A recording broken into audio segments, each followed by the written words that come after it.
गांव में एक बूढ़ी दादी रहती थी। एक दिन उसे किसी काम से दूसरे गांव जाना था, तो सोचा पड़ोसन से बोल देती हूँ कि एक दिन मेरे घर की रखवाली कर ले। दादी पड़ोसन के पास गई और बोली, मैं किसी काम से बाहर जा रही हूँ, क्या तू एक दिन मेरे घर की रखवाली कर लेगी? पड़ोसन ने तुरंत हाँ कर दी, बोली हाँ माँ जी, आप आराम से जाओ, घर की चिंता मत करो। दादी के जाने के बाद ये औरत घर की देखरेख करने आई तो उस घर के एक रूम में बहुत सारी अनाज की बोरियां पड़ी थी। बहुत सारी बोरियां देखकर औरत की नीयत खराब हो गई कि इतनी सारी बोरियां हैं और बूढ़ी को क्या ही पता लगेगा, एक बोरी मैं ले जाती हूं। अब ये अनाज की बोरी उठाकर जैसे ही वहां से जाने लगी, उसे भरम हुआ कि उस घर के पीछे बंधा हुआ एक बछड़ा जोर जोर से हंस रहा है। इसने ज्यादा ध्यान नहीं दिया और बोरी लेकर चली गई।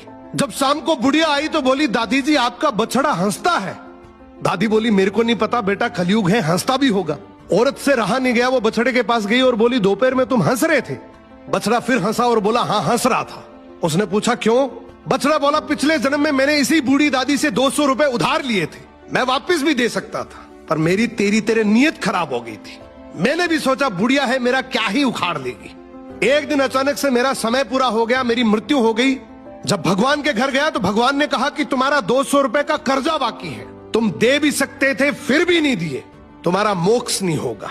और भगवान ने मुझे गाय का बछड़ा बनाकर इसके घर में पैदा किया। अब सोचो मैं कब बड़ा होऊंगा, कब इसके काम आऊंगा, कब इसके 200 रुपए चुकेंगे और मुझे मोक्ष मिलेगी।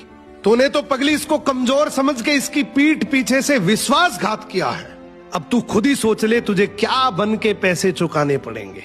औरत को सब कुछ समझ आ गया और उसको अपनी गलती का एहसास हो गया। वो भागकर बूढ़ी दादी के पैरों में गिर गई और सारी बात बताई और बोली, दादी जी मेरे से गलती हो गई, मुझे माफ कर दो।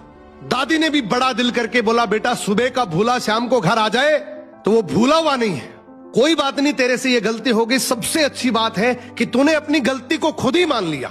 तेरे से जैसे धीरे धीरे बने तो इस अनाज की बोरी के पैसे दे देना। दोस्तों ये कहानी भले ही काल्पनिक हो, लेकिन एक बात बिल्कुल सच है, अगर तुमने किसी का हक खाया है तो इस जन्म में नहीं तो अगले जन्म में भी चुकाना पड़ेगा।